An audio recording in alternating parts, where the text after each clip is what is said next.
You are always on my mind. Always on my mind, Pet Shop Boys, dobar večer.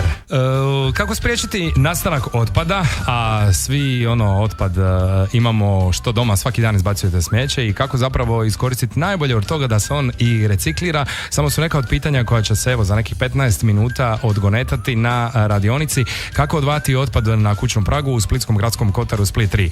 Riječ je o 20. radionici po redu, potvrdio nam je to Mate Herceg iz Udruge za edukaciju građana. Sami znamo do nedavno kako izgledao naš Karepovac i ne želimo u budućnosti da nam grad Split bude, što se kaže, unazađen u tom smislu. Ja uvijek napominjem, prvi smo u sportu, možemo postati prvi u odvajanju otpada. Imamo tu veliki jak motiv da naše građane educiramo, da konačno se kreće s tim odvajanjem, a u konačnici građani će imati manji račun što budu više odvajali otpada. A koliko edukacija građana prati infrastrukturu koja je preduvjet za kvalitetno odvajanje i odlaganje otpada? Gradski kotarevi imaju problem možda s javnim površinama dok se još sve ne usuglasi, ali evo iz dana u dan grad Split dobija sve veći i veći broj zelenih otoka, tako da evo nadam se u nekoj budućnosti da će ti zeleni otoci što bliže doći našim građanima i da će im biti što lakše odvajati. Svaka čast za grad Split. Hvala Mate na ovim informacijama, budite ekološki osviješteni i čuvajte okoliš za generacije koje nam dolaze.